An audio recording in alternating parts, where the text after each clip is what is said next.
The fluorescent lights above me buzzed like angry wasps, their harsh white glare making everything in the convenience store look washed out and lifeless.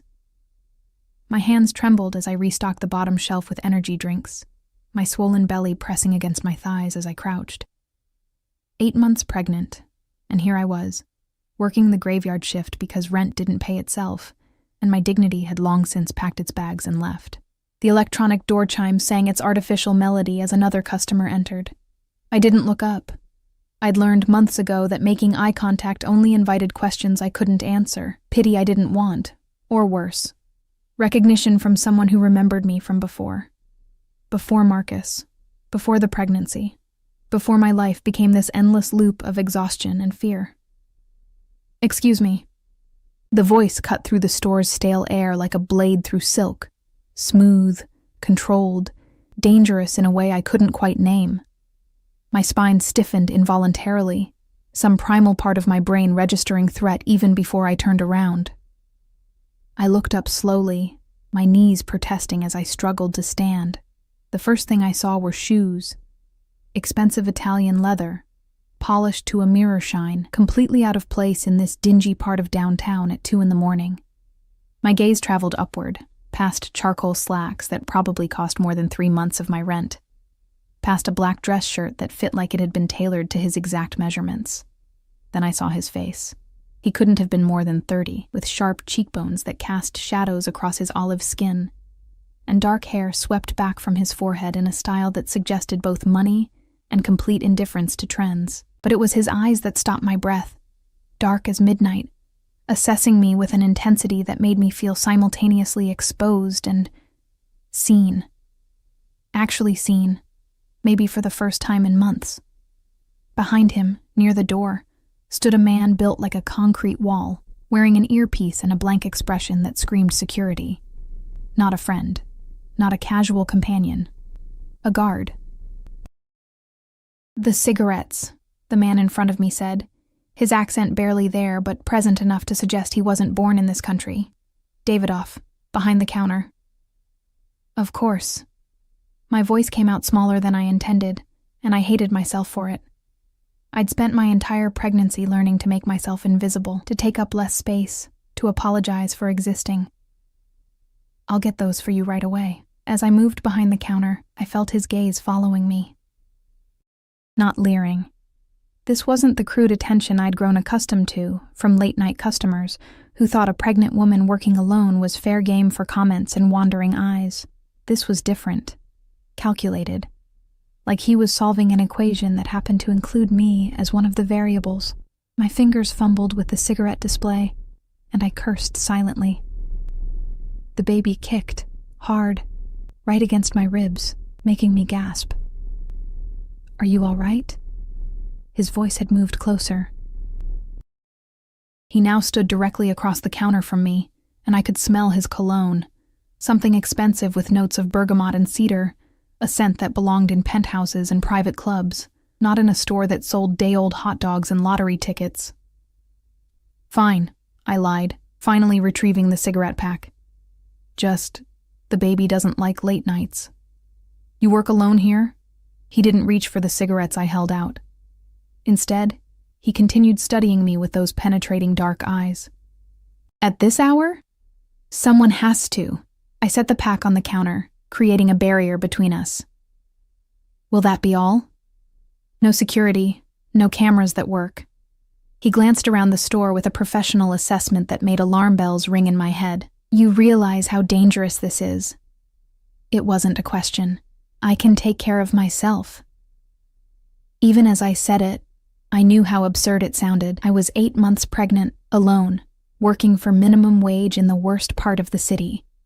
I couldn't take care of anything. Something shifted in his expression. Not quite pity, but close. "When are you due?" 3 weeks. The words escaped before I could stop them. I never talked about the pregnancy with customers. Never. But something about his directness, his complete lack of judgment, loosened my tongue. "Look, do you want the cigarettes or not? Because I have inventory to finish before my shift ends." "You shouldn't be doing inventory, not in your condition." He pulled out a wallet, black leather, thick with what looked like hundreds. "Who's the father?" The question hit me like a physical blow. My hands instinctively moved to my belly, protective, even though the baby's father had stopped being worthy of protection the moment he'd laughed in my face and told me to take care of it or deal with it alone. That's none of your business. My voice came out sharper than intended, but I didn't apologize.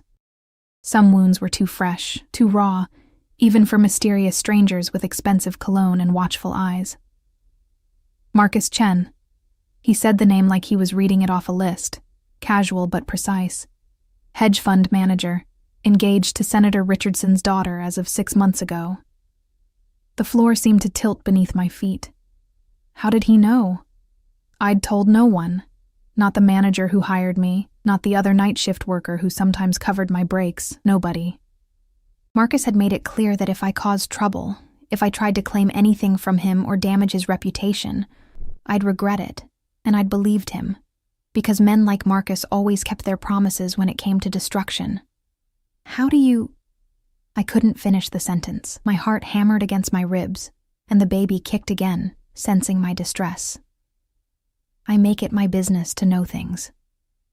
He placed $300 bills on the counter, far more than the cigarettes cost. Especially when those things happen in my city. His city. The words hung in the air between us, loaded with implications I didn't want to examine too closely. I don't want your money. I pushed the bills back toward him with shaking fingers. Just pay for the cigarettes and go. The money isn't charity. He didn't touch the bills, didn't move at all. Consider it payment for information. I don't have any information to sell. You're carrying Marcus Chen's child. He refuses to acknowledge it, refuses to sign the birth certificate, refuses any financial support. His voice remained level, but something cold crept into those dark eyes. That's information I find interesting. Terror and confusion warred in my chest. Why? What do you want from me? Nothing. The word should have been reassuring, but the way he said it, soft, almost gentle, only frightened me more. But I want something from him. Before I could respond, the electronic chime sang again. 2 men entered, their movements too synchronized, too purposeful. They weren't here to buy milk and bread. My hand moved instinctively toward the panic button under the counter, but the man across from me caught my wrist. His grip was firm but not painful, his skin warm against mine. Don't. His voice dropped to barely above a whisper. They're with me. The 2 men nodded at him, a gesture of respect that bordered on deference, then took positions near the entrance and the back aisle, guarding, watching. What is this? My voice cracked. What's happening? You're going into labor. He released my wrist and gestured to the floor beside the counter, where a small puddle had formed.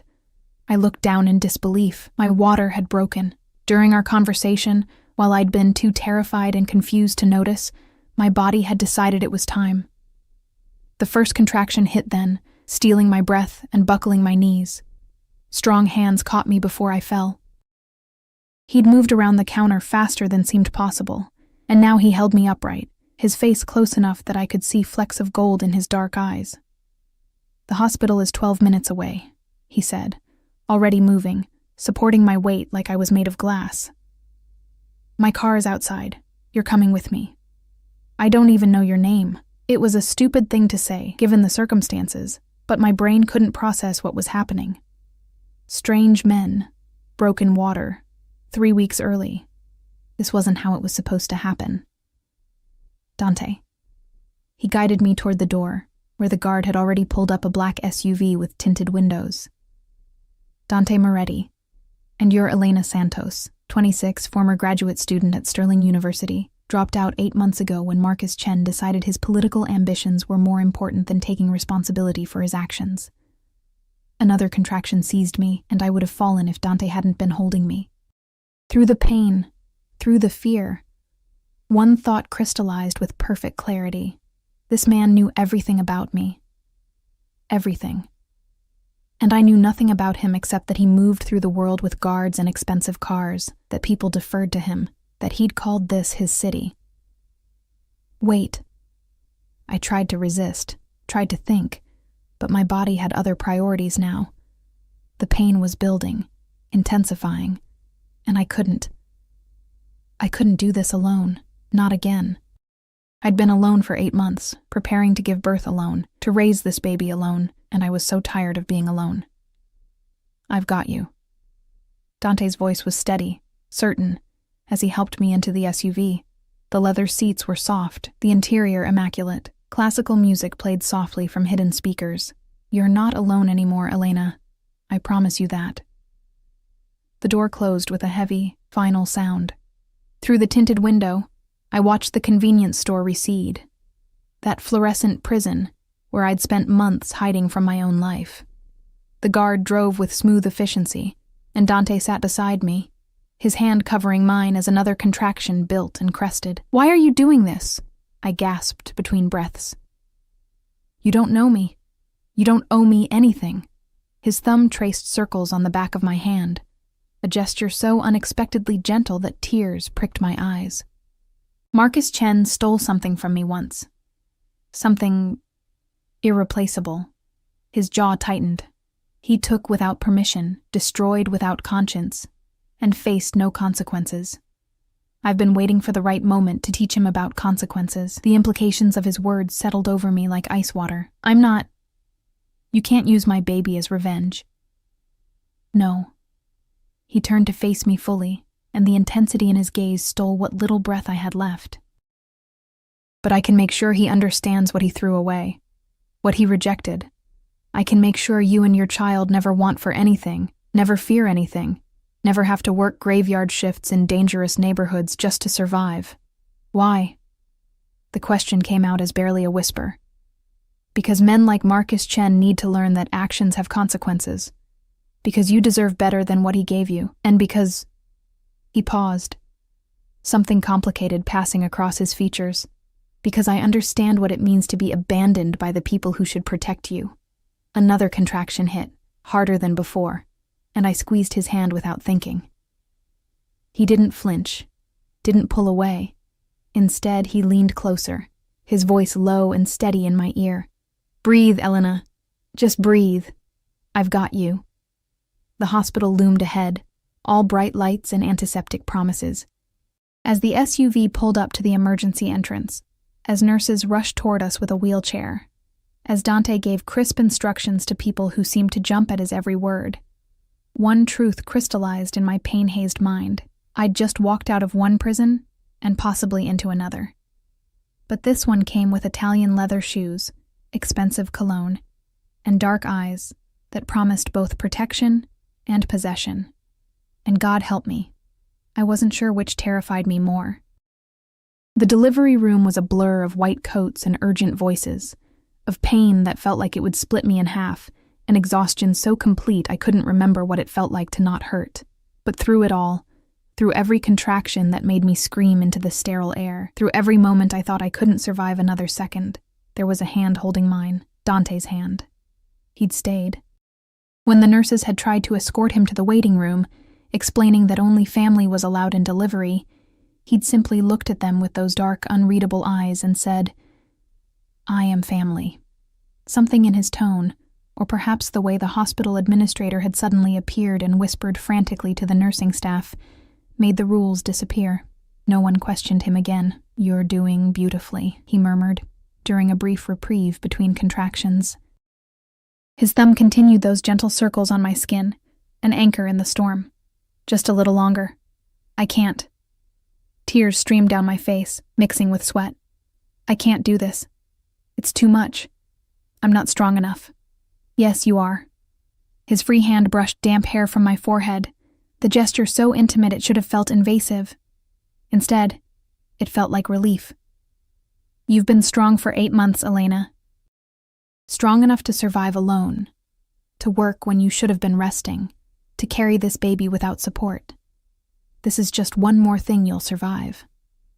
Another contraction seized me, and I gripped his hand hard enough that I must have hurt him. He didn't make a sound, didn't pull away. When it passed, I looked at him through tears and pain-blurred vision. "Why are you still here?" My voice was hoarse from screaming. "You don't have to. You barely know me." Something shifted in his expression. A crack in that controlled facade. My sister died in childbirth. The words were quiet, almost lost in the beeping of monitors and the bustle of medical staff. 10 years ago, she was alone because the father had left her, because my family had disowned her for getting pregnant outside marriage, because I was too young and stupid to protect her the way I should have. The raw pain in his voice cut through my own agony. Dante, no one should go through this alone. His jaw tightened. No one. And since I can't save her, I can at least make sure history doesn't repeat itself with you. Before I could process his confession, before I could untangle the complex web of guilt and protection and something darker he'd just revealed, the doctor appeared between my legs, her voice bright with professional enthusiasm. All right, Elena, it's time to push. The next 30 minutes existed outside of time. There was only pain and pressure and the overwhelming animal instinct to push, to expel, to survive. Dante's voice in my ear, steady and low, counting with me, his hand in mine, absorbing my pain through touch alone. And then, suddenly, impossibly, a cry split the air. "It's a girl," the doctor announced, lifting a tiny, perfect creature covered in vernix and blood. A beautiful, healthy girl. They placed her on my chest, this impossible human I'd carried for 8 months, and the world tilted on its axis. She was so small, so fragile, with a shock of dark hair and eyes squeezed shut against the harsh lights. Her tiny fist waved in the air, searching, and I caught it with trembling fingers. "Hi, baby," I whispered, tears flowing freely now for an entirely different reason. "Hi, sweet girl. I'm your mama." She made a small sound, somewhere between a cry and a sigh, and nestled against my skin. In that moment, nothing else mattered. Not Marcus, not his rejection, not the uncertainty of my future. There was only this perfect, warm weight against my chest, this new life that was somehow both me and completely herself. "She's beautiful." Dante's voice was rough, and when I glanced at him, I saw something raw in his expression. Wonder, maybe, or grief, or some combination of both. "What will you name her?" "Sophia." The name came without thought, but it felt right. "It means wisdom. I want her to be wiser than I was." "Sophia Santos." He tested the name, his accent making it sound musical. "It suits her." The nurses took her then, to clean and measure and perform all the mysterious rituals of newborn care. I felt her absence like a physical wound, but exhaustion was already pulling me under. The last thing I remembered before sleep claimed me was Dante's hand still holding mine, and his voice, barely above a whisper. "I'll keep you both safe. I swear it." I woke to sunlight streaming through hospital blinds and the antiseptic smell of clean sheets. For a moment, I couldn't remember where I was or why every muscle in my body screamed in protest. Then memory flooded back, the convenience store, the broken water, Dante Moretti with his dark eyes and dangerous promises, Sophia. I sat up too quickly, ignoring the pain, panic rising in my throat. Where was she? Where was my baby? "She's in the nursery." Dante's voice came from the corner of the room, where he sat in an uncomfortable-looking chair, still wearing yesterday's clothes, though somehow he still looked impeccable. "They brought her 30 minutes ago for feeding, but you were sleeping so deeply they decided to let you rest. The nurse said she'd bring her back in 10 minutes. He'd stayed. All night, apparently, in that terrible chair, watching over me while I slept. "You didn't have to," I began, but he cut me off with a gesture. "We need to talk, Elena." He stood, moving to the window, his back to me. About what happens now. Dread pooled in my stomach. This was it then. The moment he'd explained the price for his help. The debt I now owed. Men like Dante Moretti, men who commanded rooms and made hospitals bend rules and knew everyone's secrets. They didn't do things out of kindness. There was always a cost. "I've made arrangements," he continued, still facing the window. "An apartment in Riverside Towers, 3 bedrooms, furnished with 24-hour security, a nanny if you want one, though no pressure. A private pediatrician for Sophia. All expenses covered, including a college fund for her that starts at $500,000. The numbers didn't make sense. The words didn't make sense. Why? The question came out strangled. "What do you want from me?" He turned then, and the morning light cast his features in sharp relief. "I want you to let me destroy Marcus Chen." There it was. The truth, stark and brutal. "How?" My voice was barely audible. "A DNA test first, establishing paternity legally." He moved closer, his expression unreadable. "Then a lawsuit, not for child support, but for emotional damages, breach of promise, whatever my lawyers can make stick. But more than that, I want him exposed. I want everyone in his pristine social circle to know what kind of man he is. I want his engagement to fall apart. I want his political career to crumble. I want him to lose everything, the way you lost everything when he walked away."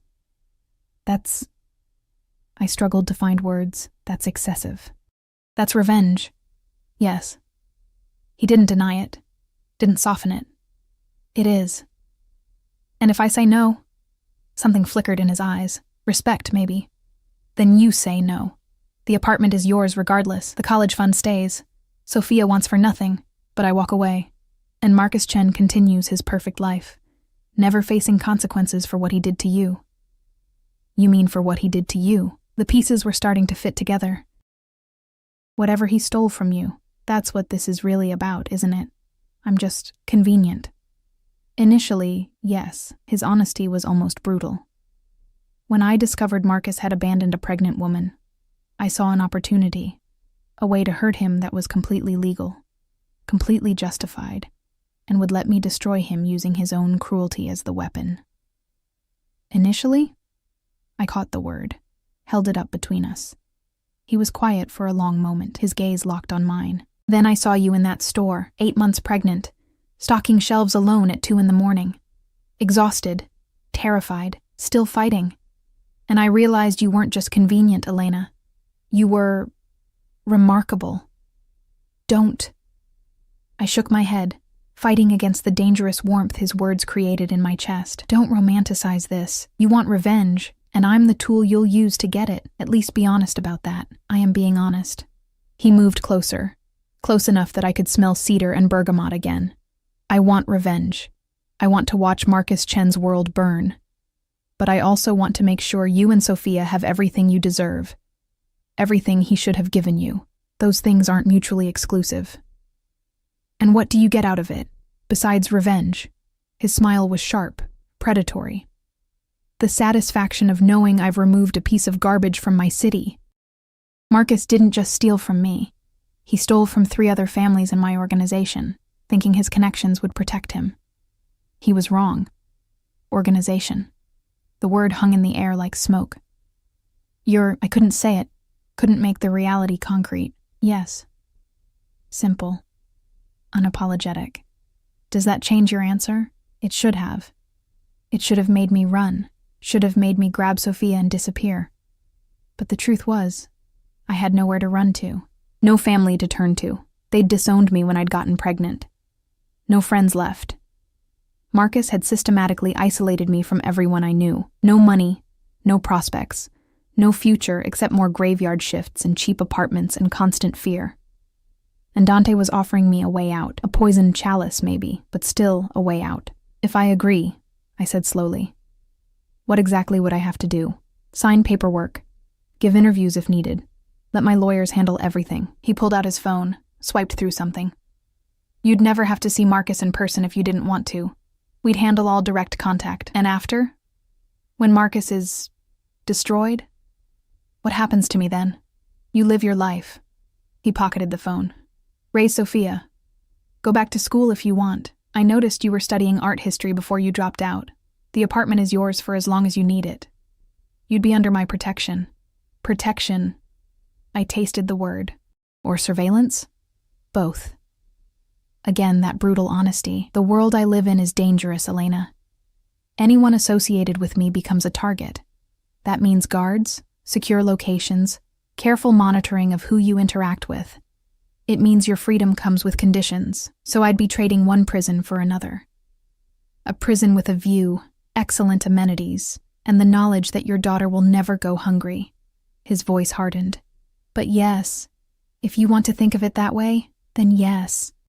The door opened, and a nurse wheeled in a clear bassinet. Inside, swaddled in pink and white, was Sophia. She was awake now, her dark eyes, so like mine, staring up with that unfocused newborn gaze that somehow still felt like she was seeing everything. "Someone's hungry," the nurse said cheerfully, lifting her and placing her in my arms. "I'll give you some privacy." Sophia rooted against my chest, her tiny mouth seeking, and I adjusted my hospital gown to help her latch. The sensation was strange, uncomfortable, but also profoundly right. This was what I was made for, what my body had spent 8 months preparing for. This moment. Dante watched us in silence, something unreadable crossing his features.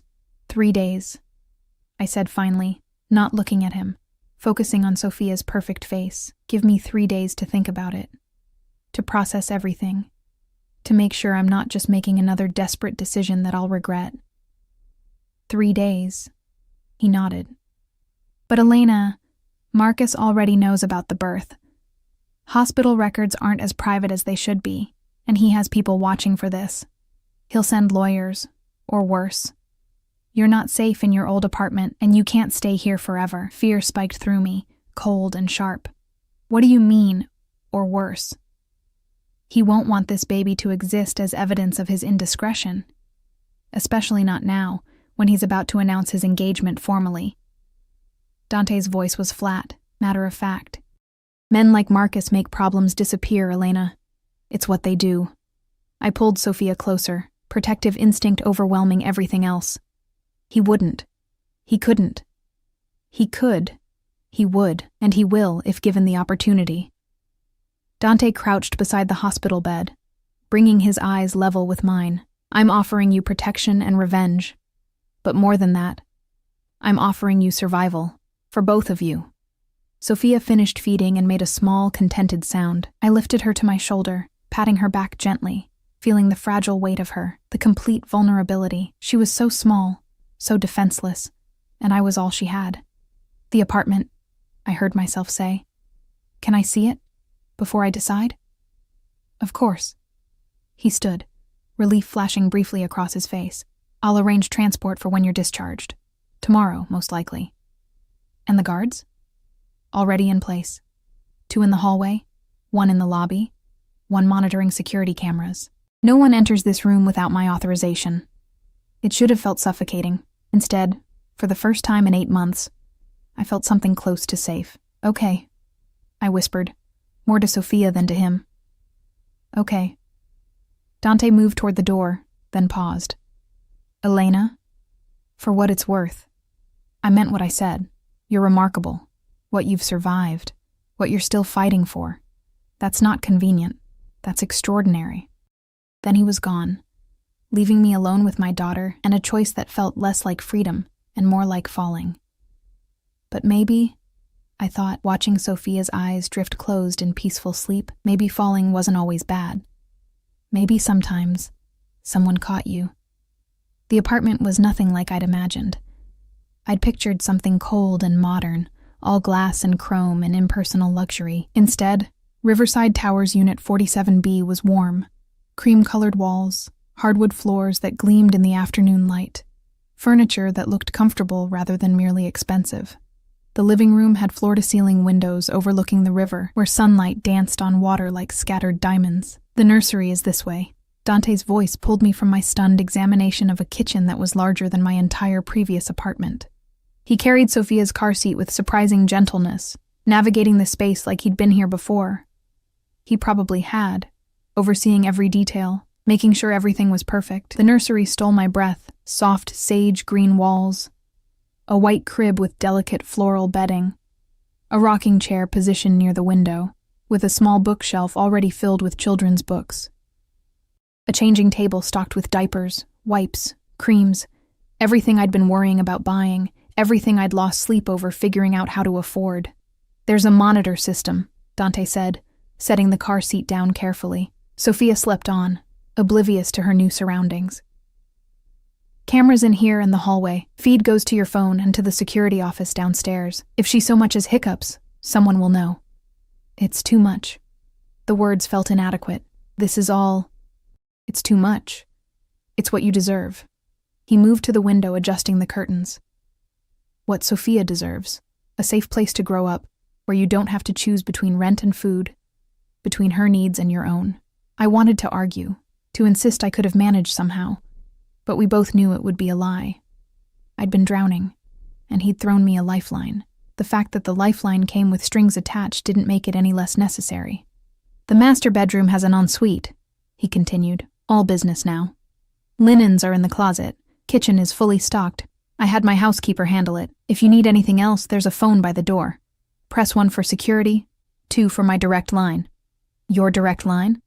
I turned to face him. Why would I need that? Because in 3 days, you're going to give me your answer. His dark eyes held mine, and depending on what you decide, we'll either be working together very closely, or I'll be leaving you alone to live your life. Either way, you should be able to reach me. And if I say yes, if I agree to help you destroy Marcus, the words tasted strange on my tongue. Destruction, revenge, such violent concepts for someone who'd spent her whole life trying to be good, to follow rules, to not make waves. Then tomorrow, we start the legal process. DNA test for Sophia, paternity filing, lawsuit preparation. He ticked off items like a general planning a campaign. My lawyers are the best in the city. They'll make sure everything is airtight, make sure Marcus can't wriggle free. He has money, connections. His fiancé's father is a senator, and I have more of all three. The statement wasn't a boast, just fact. Elena, you need to understand something. In my world, I'm not just powerful. I'm untouchable. The people who should be hunting me, they're on my payroll. The politicians who should be my enemies, they owe me favors. When I move against Marcus Chen, it won't be a fight. It'll be an execution. The metaphor made me flinch. You're not going to actually kill him. No. Dante's smile was cold. Death would be mercy. I want him to live with what he's lost, with the knowledge that his own cruelty destroyed him. I want him to wake up every day and remember that he threw away a daughter, and that decision cost him everything. Sophia stirred in her car seat, making small sounds of distress. I moved automatically, unbuckling her and lifting her against my chest. She settled immediately, her tiny hand fisting in my shirt, and I felt that now familiar surge of fierce, overwhelming love. What if it affects her? I asked quietly. What if all this, the lawsuit, the publicity, the scandal, what if it hurts Sophia somehow? By the time she's old enough to understand any of it, it'll be ancient history. He moved closer, his gaze softening as he looked at her. And she'll grow up knowing her mother fought for her, stood up against the man who tried to pretend she didn't exist. That's not a burden, Elena. That's a gift. Or trauma. I swayed gently, rocking Sophia. Did you ever think that maybe revenge isn't worth the cost? That maybe some battles aren't worth fighting? His expression hardened. I've thought about little else for 3 years. Ever since Marcus stole $50 million from my organization, used it to fund his hedge fund, then hid behind his political connections when I came to collect. He thought himself untouchable because of who his fiancé's father is. He thought wrong. $50 million. The number was so large it became meaningless, abstract. I couldn't imagine that much money, couldn't fathom the kind of theft it represented.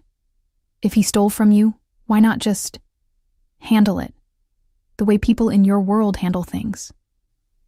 I couldn't believe I was asking this, couldn't believe I was standing in a beautiful apartment holding my newborn daughter and discussing murder so casually. Because I tried. His voice went flat, dangerous. I sent people to talk to him. He had them arrested on false charges, assault, attempted robbery, you name it. I tried financial pressure. He's too insulated. I tried blackmail. He's too clean. Or at least his lawyers are too good at making dirt disappear. Every traditional avenue was blocked. So you waited, until you found me.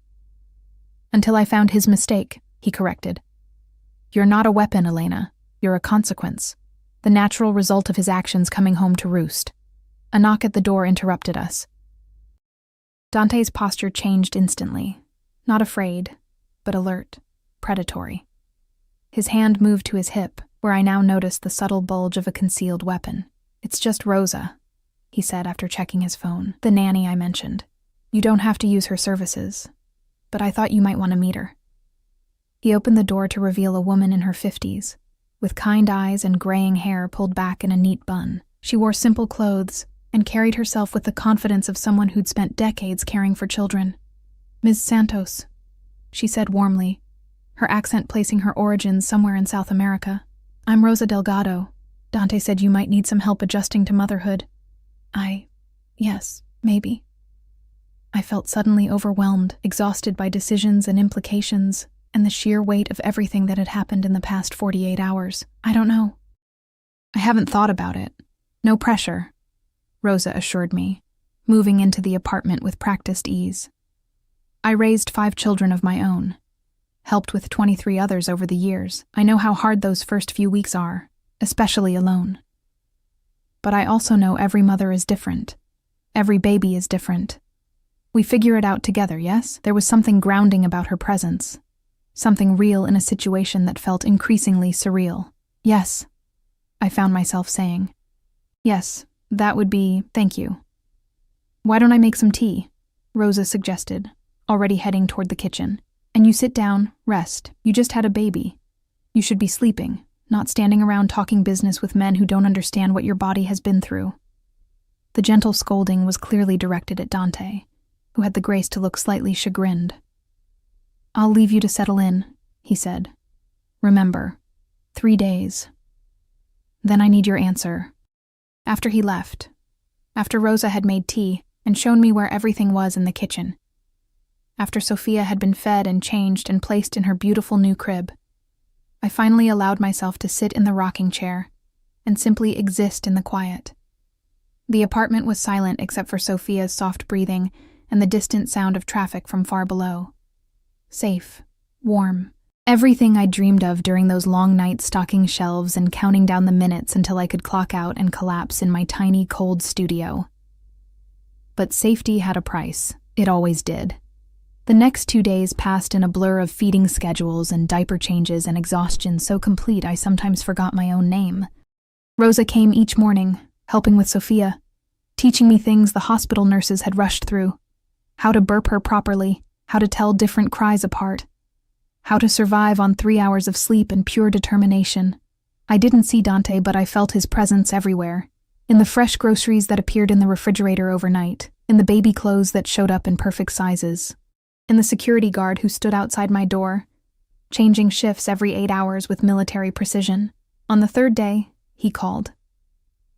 "Have you decided?" No preamble, no small talk. Just the question that had been haunting me since I'd left the hospital. I looked at Sophia, sleeping peacefully in her crib, her tiny chest rising and falling with perfect rhythm. I thought about Marcus, laughing in my face when I'd told him I was pregnant, telling me to deal with it, like she was a problem to be solved rather than a life to be cherished. I thought about the future, mine, hers, the long years stretching ahead filled with struggle and uncertainty. "Yes," I said quietly. "I'll do it. I'll help you destroy him." Silence on the other end, long enough that I wondered if he'd heard me. Then, "You're sure?" "No." Honesty felt important, necessary. "I'm not sure about anything except that Sophia deserves better than what Marcus offered, and if making him pay for what he did means she gets that better life, then yes, I'm in. I'll send the lawyers tomorrow morning, 9 o'clock if that works for you." His voice was different now, satisfied, perhaps, or relieved. "Elena, thank you." "Don't thank me yet." I watched Sophia's face, so innocent, so unaware of the storm we were about to unleash. "You might regret involving me in this." Impossible. The word was certain. Absolute. "Get some rest. Tomorrow we start the war." He hung up before I could respond, leaving me alone with my daughter and my decision. That night, I dreamed of Marcus. Not the Marcus who'd charmed me in graduate school, who'd whispered promises and made me believe in fairy tales, but the Marcus who'd sneered at my pregnancy test, who'd called me stupid for not taking care of it, who'd walked away without looking back. In the dream, he was standing in the convenience store where Dante had found me, but the store was flooding, water rising rapidly, and I was trying to reach Sophia, who cried from somewhere I couldn't see. Marcus just watched, arms crossed, smiling. "You should have dealt with it," he said. "This is your fault." The water rose higher, cold and dark, and I couldn't breathe, couldn't scream. I woke gasping, drenched in sweat, Sophia's actual cries cutting through the nightmare. She was hungry, or uncomfortable, or just needing the reassurance that she wasn't alone. I lifted her from the crib, settled into the rocking chair, and let her nurse while my heart rate slowly returned to normal. Through the window, the city sparkled with a million lights. Somewhere out there, Marcus Chen slept peacefully in his expensive bed, beside his senator's daughter, dreaming of his perfect future. Somewhere else, Dante Moretti planned his revenge with the patience of a predator, and here I was, caught between them. No longer the invisible girl working graveyard shifts, no longer the abandoned pregnant woman with no options. I was something new now, something dangerous. I was a mother, with nothing left to lose, and that made me the most powerful piece on Dante's chessboard. Sophia finished feeding and looked up at me with those dark, solemn eyes. "It's going to be okay," I whispered to her. Or maybe to myself. "We're going to be okay." Outside, dawn was beginning to break over the river, painting the sky in shades of gold and crimson. A new day. A new war. And I was ready to fight. The lawyers arrived at exactly 9 o'clock. 3 of them in matching navy suits carrying leather briefcases that probably cost more than my previous year's salary. They were polite, efficient, and terrifyingly competent. Within an hour, they'd explained paternity law, custody rights, and civil litigation in terms even my exhausted brain could understand. The DNA test was simple: a cheek swab for Sophia, documentation for Marcus that they'd handle obtaining through proper channels, which I suspected meant channels that weren't entirely proper at all. The lawsuit would take longer, they explained, but the publicity could start immediately if I was willing. "We'll need you to give a statement," the lead attorney said, a woman named Catherine Chen. No relation to Marcus, she'd assured me with a tight smile. About the relationship, the pregnancy, his abandonment. The more detailed, the more sympathetic, the better. Sympathetic. I tasted the word, hated it. "You mean you want me to play the victim?" "You are the victim," Catherine corrected gently. "We're just making sure everyone else sees that clearly." After they left, after Sophia had been fed and put down for her morning nap, I stood at the window staring out at the river and feeling the weight of what I'd agreed to settle over me like concrete. My phone buzzed. A text from an unknown number. Rooftop. 1 hour. D. The building's rooftop garden was something from a magazine. Manicured plants in elegant planters, comfortable seating areas, a pergola draped with flowering vines. And standing at the edge, looking out over the city like he owned it, was Dante. He'd changed since I'd last seen him. Gone was the businessman appearance. Today, he wore dark jeans and a black Henley that emphasized the lean muscle of his frame. He looked younger, more dangerous, like the veneer of civilization had been stripped away to reveal something primal underneath. The lawyer said it went well. He didn't turn around, didn't acknowledge my approach beyond the words. They said a lot of things. I moved to stand beside him, keeping a careful distance between us. Mostly about how this is going to destroy Marcus's life. Good. Simple. Brutal. That's the point. Is it? I finally asked the question that had been eating at me. Or is there something else you're not telling me? Some other reason you hate him this much? For a long moment, he was silent. Then, "Do you know how my sister died?" The change of subject threw me. "You said childbirth. She bled out on the floor of a cheap clinic." His voice was flat, emotionless, which somehow made it worse. Because the father, a man from a good family with political connections, convinced her that she couldn't go to a real hospital, that her pregnancy would ruin his career, so she went to this place, this butcher shop, and she died there while he was at a fundraiser with his senator father. Ice flooded my veins. Marcus's fiancé's father. Senator Richardson. Yes. Dante's hands gripped the railing, knuckles white. The same man who covered up what happened to Isabella, who paid off the clinic, who made sure his precious son-in-law-to-be faced no consequences. And now that son-in-law is Marcus Chen, who took my money and thinks himself untouchable because of that connection. So this isn't just about revenge. Understanding crashed over me. This is about making sure history doesn't repeat itself. About stopping Marcus before he does to someone else what was done to Isabella. Partially. He finally turned to face me, and the raw pain in his eyes stole my breath. But mostly, it's about making sure the men who think they can use and discard women without consequence learn that they're wrong, that eventually, their actions catch up with them. Even if it means using me and Sophia as weapons, especially then. He moved closer, and I forced myself not to step back. Because you and Sophia are the living proof of his cruelty. You're the consequence he tried to pretend didn't exist, and when I'm done, everyone will know exactly what kind of man he is. And what kind of man are you, Dante? The question escaped before I could stop it. You talk about consequences and justice, but you're a criminal. You hurt people.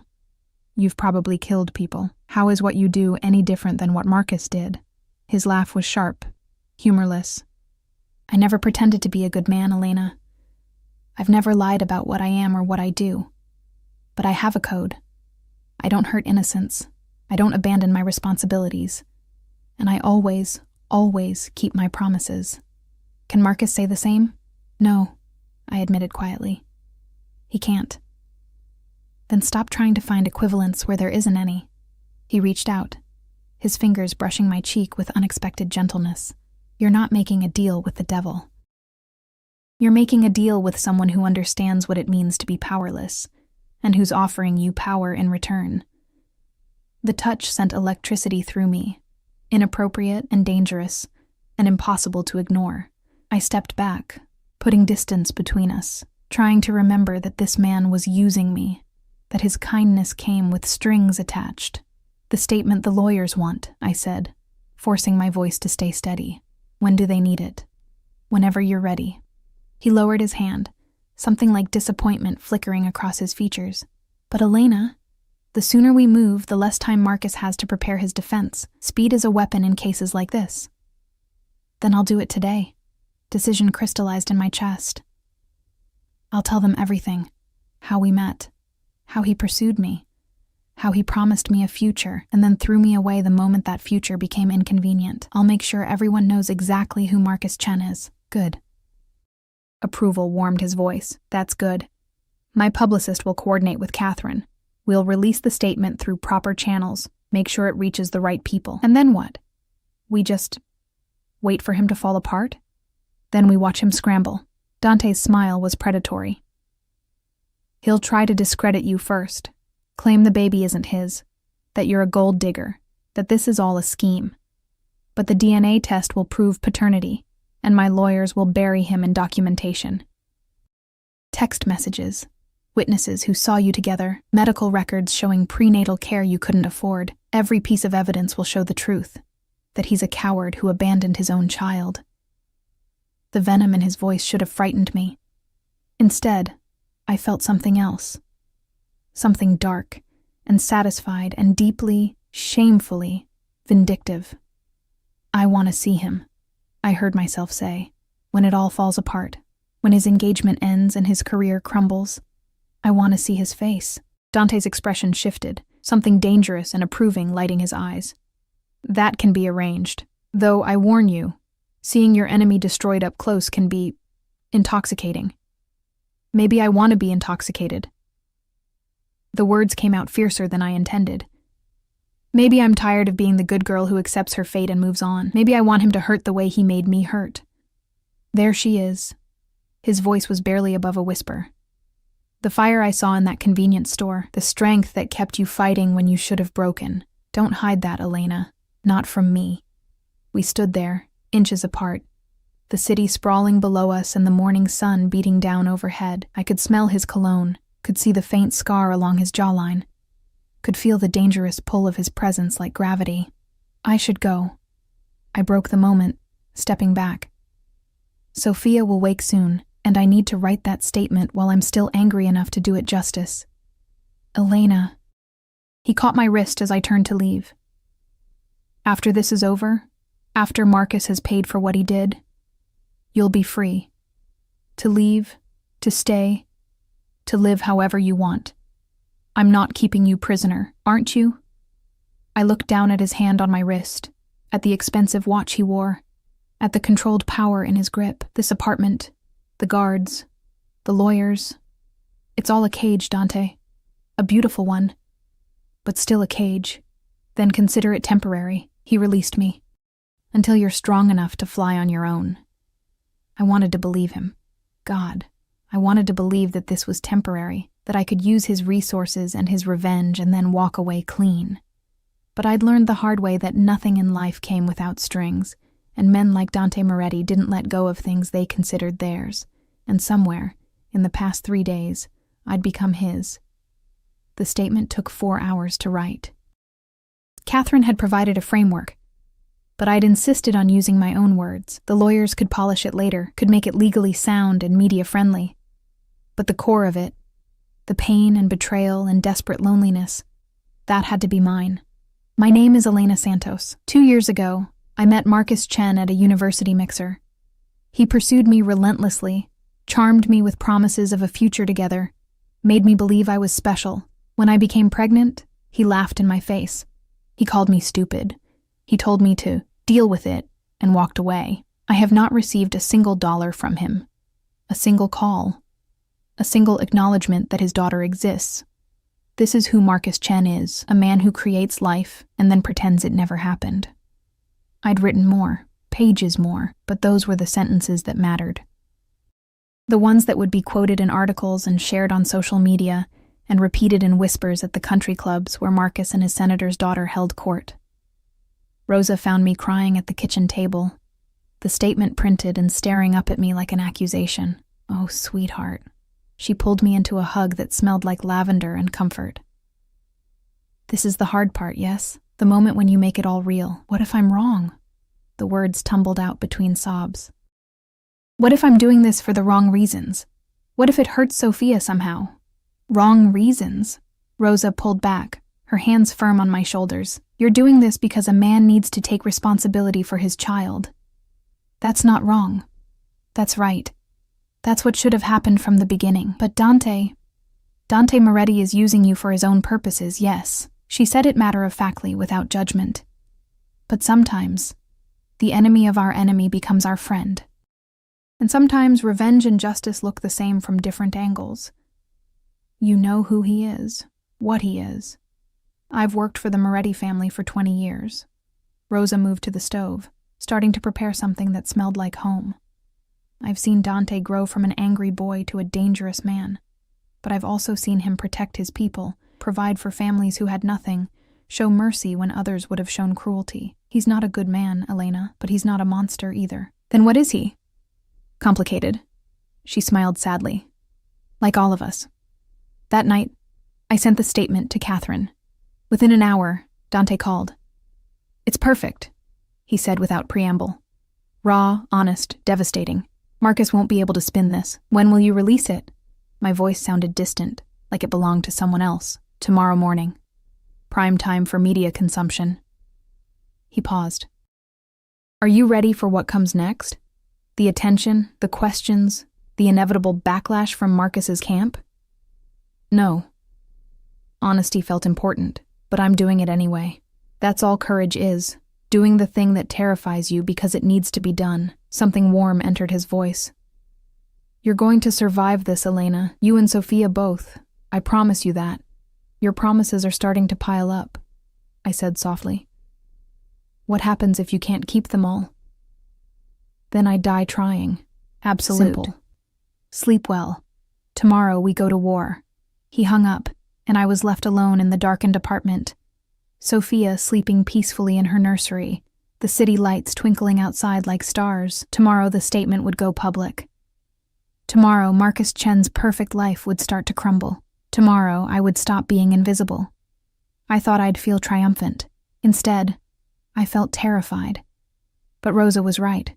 Sometimes revenge and justice wore the same face, and if making Marcus pay meant Sophia would grow up knowing her mother had fought for her, had refused to let her father's abandonment define them, then it was worth the fear. I walked to the nursery, stood over Sophia's crib watching her sleep.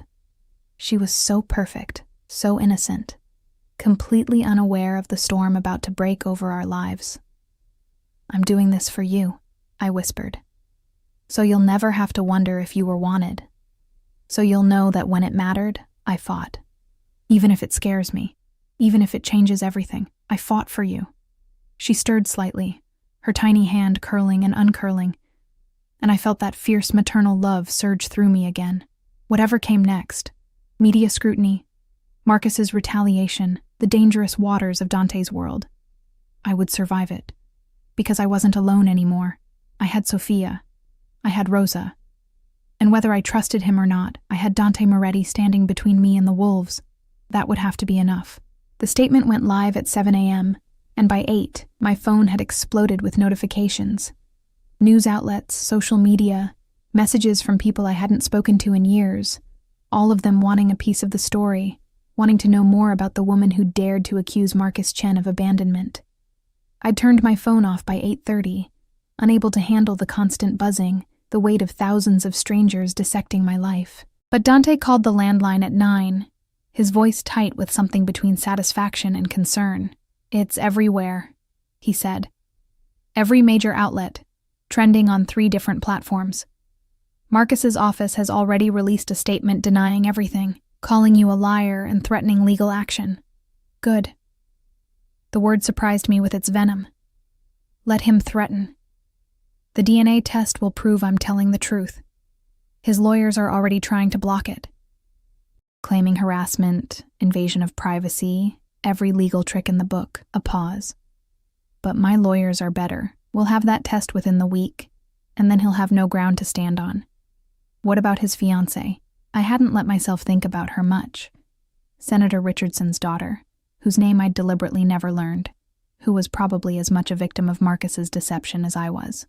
Catherine Richardson broke off the engagement an hour ago. Dante's voice held dark satisfaction. Released a statement through her father's office expressing shock and disappointment. Distanced herself completely from Marcus. The senator is furious. He'd staked significant political capital on that marriage. Part of me felt guilty. Catherine hadn't done anything wrong except fall for the same lies I had. But another part, the part that had spent 8 months alone and terrified, felt only grim vindication. So what happens now? Now we wait for him to make a mistake. Dante's tone shifted, becoming harder. Desperate men do stupid things, Elena. And Marcus is about to become very desperate. He was right. 2 days later, Marcus showed up at my building. I was in the nursery with Sophia when the security alert came through on my phone. Unauthorized visitor attempting to access the 47th floor. Identification confirmed as Marcus Chen. My blood turned to ice. Before I could even process what was happening, my apartment door burst open. Not Marcus. Dante, flanked by 2 guards, his face a mask of controlled fury. "He's in the lobby," he said without preamble. "My security is holding him, but he's demanding to see you, threatening legal action, causing a scene. I don't want to see him." My arms tightened around Sophia instinctively. "Tell him to leave." "I will." "But Elena..." Dante moved closer, his eyes locked on mine. "This might be an opportunity. If he threatens you, if he says anything incriminating in front of witnesses, it strengthens our case exponentially. You want me to confront him." Horror and something else, anticipation maybe, warred in my chest. "You want me to go down there. I want you to have the choice." His voice softened. "You can stay here, safe, and I'll have him removed. Or you can face him, with me and my people there to protect you, and show him that he doesn't scare you anymore." Sophia made a small sound, and I looked down at her perfect face. She was the reason for all of this. The lawsuit, the statement, the revenge. She deserved to have a mother who was strong, who didn't hide from the man who'd tried to pretend she didn't exist. "I'll go," I heard myself say. "But I'm bringing Sophia." Dante's expression shifted. Surprise, approval, something darker. "Are you sure?" "He needs to see her." My voice was steady now, certain. "He needs to see what he threw away." The ride down to the lobby felt eternal. Dante stood close enough that I could feel his heat, his presence a wall between me and the world. The guards flanked us, professional and alert, and in my arms, Sophia slept peacefully, unaware that she was about to meet her father for the first time. The lobby was empty, except for Marcus, held between 2 of Dante's security team, and the building's manager hovering nervously near the desk. Marcus looked different than I remembered. Thinner, with shadows under his eyes, and a wildness to his expression that spoke of sleepless nights and crumbling control. When he saw Sophia, his face went white. Elena. My name came out strangled. We need to talk. Alone. No. Dante's voice cut through the space like a blade. You don't get to make demands here. This is my building, my security, and Elena is under my protection. You speak to her with witnesses present, or you don't speak to her at all. Marcus's eyes darted between us, calculation and panic warring in his expression. So this is it? You're shacking up with some mobster, using our child as leverage to extort money from me? Our child? The words exploded out of me before I could stop them. You laughed in my face when I told you I was pregnant. You called me stupid. You told me to deal with it alone. Now suddenly she's our child? I was scared, Marcus said. And for a moment, he almost sounded sincere. I panicked. But I didn't think you'd actually go through with it. I thought you'd get rid of her, I finished, ice in my voice. That's what you wanted, wasn't it? For me to make your problem disappear so you could marry your senator's daughter and live your perfect life. It's not like that. But his eyes flickered away, unable to hold my gaze. I can help now. I can provide support, set up a fund. You can't buy your way out of this. Dante's voice was quiet, deadly. The statement is public. The DNA test is happening. Every news outlet in the city is running the story of how you abandoned a pregnant woman. Your reputation is destroyed, Marcus. And no amount of money will fix that. This is your doing. Marcus's face twisted with rage, and he lunged toward Dante. The guards restrained him immediately, but not before I saw the desperation in his eyes. You set this up. You used her to get to me because of that business with the investment fund. The $50 million you stole, you mean? Dante's smile was sharp. Yes, I remember. Did you really think there wouldn't be consequences? That you could rob from my organization and hide behind political connections forever? I have proof of what you are, Marcus spat. Documentation of your criminal activities. I've already given copies to federal investigators. You're finished, Moretti. The lobby went very still. Even Sophia seemed to sense the tension, stirring in my arms with a small cry of distress. Dante laughed, a sound completely devoid of humor. Federal investigators on whose payroll, Marcus? Because I can think of at least 3 who owe me significant favors. And Senator Richardson, your former future father-in-law, he's particularly motivated to distance himself from you right now. No one is coming to save you. You can't do this. Marcus's voice cracked. I'll fight you. I'll sue for custody. I'll claim parental rights. With what money? Dante moved closer, predatory. Your hedge fund is hemorrhaging clients as we speak. Your fiancé left you. Your political connections are severing ties to avoid contamination. You have nothing left, Marcus. Nothing except the consequences of your own cruelty. I watched Marcus's face as reality crashed over him, the understanding that he'd lost, that his perfect life had crumbled, that his own actions had destroyed everything he'd built. And I felt nothing. No satisfaction, no vindication. Just a hollow emptiness where hatred should have been. Elena. Marcus turned to me, desperate now. Please. I know I screwed up, but we can fix this. I can be a father to her. No. The word came out firm, final. You had 8 months to be a father. You chose to walk away. That choice has consequences, Marcus. For you, not for her. So you're just going to let him keep you. Marcus gestured wildly at Dante. You think he's protecting you? He's using you, Elena. Just like he uses everyone. Once he's done destroying me, he'll throw you away too. Maybe. I looked at Dante, at his controlled expression and dangerous eyes. Or maybe I'm using him just as much as he's using me. Either way, it's my choice. And I choose Sophia. I choose her future, her security, her knowing that her mother fought for her. That's more than you ever gave us. Marcus opened his mouth to respond, but Dante cut him off with a gesture. You have 10 seconds to leave this building before I have you arrested for trespassing and harassment. And Marcus, if you ever come near Elena or Sophia again without legal authorization, consequences will be permanent. The threat hung in the air. unspoken, but understood. Marcus looked between us one final time, something like grief crossing his features, before the guards escorted him out. The lobby fell silent except for Sophia's soft breathing and the distant sound of traffic from outside. "Are you all right?" Dante's voice was gentle now, the predator gone and something almost human remaining. "I don't know."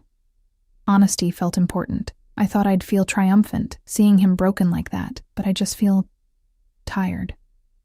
That's because revenge is exhausting. He moved closer, his hand coming up to cup my cheek, but it's also necessary. He needed to face what he did, needed to see that his actions had consequences. Now it's done. Is it? I looked up at him, at this dangerous man who'd inserted himself into my life and changed everything. Or is this just the beginning of something else? His thumb traced my cheekbone, a gesture that had become familiar over the past weeks. That depends on what you want it to be. I don't know what I want. The confession escaped before I could stop it. I don't know if what I feel for you is gratitude or something more dangerous. I don't know if I'm free or just in a different kind of cage. I don't know anything except that Sophia is safe, and that matters more than anything else. Then let that be enough. His voice was rough. For now, let it be enough that she's safe, that you're safe, that Marcus can never hurt either of you again. The rest, we'll figure it out as we go. And if I want to leave, when this is all over, if I want to take Sophia and start fresh somewhere else, pain flashed across his features, quickly masked, then I'll make sure you have the resources to do exactly that. I told you, Elena, you're not my prisoner. You never were. But you want me to stay. It wasn't a question. Yes. Simple. Honest. Raw. I want you to stay. Not because you owe me, not because you're afraid to leave, but because you choose to. Because somewhere in this mess of revenge and protection and complicated circumstances, you've become important to me. You and Sophia both. Sophia chose that moment to wake fully, her face scrunching up in preparation for a cry. I bounced her gently, making soothing sounds, and felt Dante's hand settle on the small of my back. Supportive, possessive, protective. I need time, I said quietly. Time to process everything that's happened. Time to figure out who I am outside of being Marcus's ex or your whatever I am to you. Time to be just Sophia's mother. Take all the time you need. He pressed a kiss to my temple, brief and gentle. The apartment is yours for as long as you want it. Rosa will continue helping with Sophia. My protection remains in place. Nothing changes except that the war with Marcus is over. You won. We won, I corrected. This was your revenge as much as my justice. Then we both won. His smile was slight but genuine, and that's rare enough to celebrate. 3 months later, the DNA test had confirmed paternity beyond any doubt. Marcus's lawyers had tried everything to suppress it, to claim procedural errors, to dispute the results. But Dante's legal team was relentless, and eventually the truth became undeniable. Sophia was Marcus Chen's daughter, and he'd abandoned her. The lawsuit settlement was generous, not because Marcus wanted to pay, but because his lawyers knew they'd lose worse if it went to trial. Child support, medical expenses, a college fund that would ensure Sophia never wanted for anything. Marcus's reputation was in tatters, his career effectively over. Last I'd heard, he'd moved to the West Coast, trying to rebuild somewhere no one knew his name. I should have felt victorious. Instead, I felt strangely peaceful. The apartment had become home. Rosa came 3 days a week, helping with Sophia and teaching me cooking techniques my own mother had never bothered to show me. I'd re-enrolled in school, taking online classes in art history while Sophia napped. The future I'd thought was lost was slowly reassembling itself into something new, something better. And Dante was a constant presence, though he'd kept his promise about giving me space. He called daily to check on Sophia. He sent flowers on my birthday. He appeared for Sunday dinners that Rosa insisted on cooking, sitting at my table and making Sophia laugh with silly faces that seemed completely at odds with his dangerous reputation. We hadn't discussed what we were to each other, hadn't labeled the strange connection that had formed through revenge and protection and long conversations while Sophia slept. But it was there, undeniable, growing stronger with each passing day. On a warm spring evening, I found him on the rooftop garden again, same position as that first conversation months ago. But this time, when I approached, he turned immediately, a smile softening his features. "I was hoping you'd come up here," he said. "Sophia's asleep. Rosa's watching her." I moved to stand beside him, looking out over the city that had witnessed all of our transformation. I wanted to talk. About? But I could see in his eyes that he already knew. About staying. The words came easier than I'd expected. Not because I'm grateful or afraid, or because I owe you anything, but because somewhere in this complicated mess, I started building a life here, with Sophia, with Rosa, with you. Elena. He turned to face me fully, vulnerability naked on his face. "Let me finish."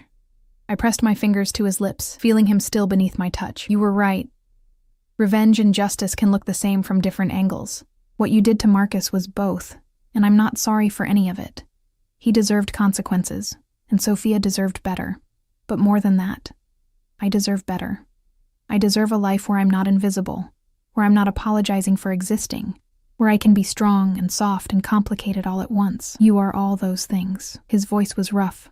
"You always were. I know that now." I lowered my hand. "Because you saw it first. Because you looked at an exhausted pregnant woman stocking shelves at 2 a.m. and saw someone worth protecting, worth fighting for. And I don't know if what I feel for you is love or gratitude or just the trauma bond of surviving something impossible together. But I know I don't want to figure it out alone." Dante's hands came up to frame my face, his touch impossibly gentle for someone so dangerous. "I fell in love with you the moment you pushed my money back across that counter and told me to leave. You were 8 months pregnant, terrified, probably on the edge of collapse, and you still had pride, still had fire. I knew then that you were extraordinary." "That's not love," I said softly. "That's fascination. Maybe it started that way." His thumb brushed my cheekbone, "But it became love when I watched you give birth to Sophia with more courage than I've seen in men who face death. It became love when you agreed to help destroy Marcus not for yourself, but for her. It became love every time you've chosen to be strong instead of safe, to fight instead of flee. You're the most remarkable woman I've ever met, Elena Santos, and I'm completely, irrevocably in love with you." Tears pricked my eyes. I'm still figuring out how to love you back, how to reconcile what you are with who you are, how to let myself be protected without being possessed. "Then figure it out here," he pressed his forehead to mine. "Figure it out with me. Let me love you while you learn to love me back. Let me be a father to Sophia, not because I'm trying to replace Marcus, but because I choose her the way he never did. Let me give you both the life you deserve. And if I can't, if the darkness of your world is too much, if I can't handle what you do, who you really are, then I'll let you go." The words cost him. I could see it in his eyes. "But I don't think that's going to happen. I think you're stronger than you know, braver than you believe, and more than capable of loving a man like me. Because you've already survived the worst. Abandonment, loneliness, bringing life into the world alone. Everything else is just details." He was right. I had survived. Not just survived. I'd fought. I'd won. I'd built something new from the ashes of what Marcus had destroyed. And Dante had been there for all of it, protecting and supporting and never once asking for anything I wasn't ready to give. "Okay," I whispered. "Okay.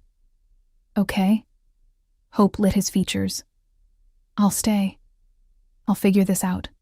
I'll let you love me while I learn to love you back." I smiled through tears. "But Dante? I'm already halfway there. Maybe more."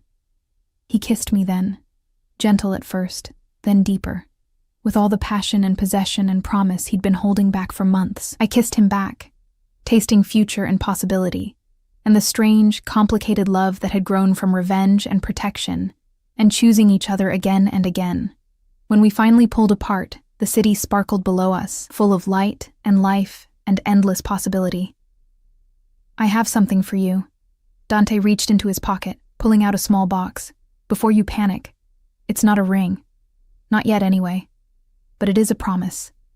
Inside was a key. Simple, silver, elegant. To what? I asked. To wherever you want to go. His smile was soft. A house outside the city if you want privacy. A bigger apartment if you prefer staying here. Hell, a villa in Italy if you want to start completely fresh. This key represents choice, Elena. The freedom to build the life you want, wherever that takes you, as long as you'll let me be part of it.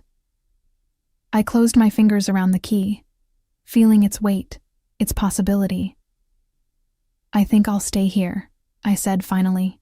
This apartment has become home. Sophia's nursery is perfect, and the rooftop garden has excellent views for conversations about complicated things. Like love? Like love. I leaned into him, feeling safe and strong and seen. Like building a family from broken pieces. Like revenge and justice and second chances. Like all the complicated, messy, beautiful things that make life worth living. Below us, the city hummed with life. Above us, stars pierced the darkening sky.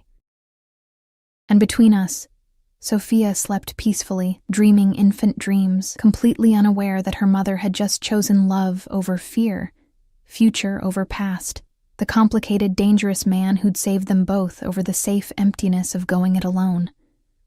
Marcus had tried to make us disappear. Instead, we'd become visible, powerful, worthy of protection and love and all the beautiful complications that came with choosing to stay. And in the end, that was the best revenge of all.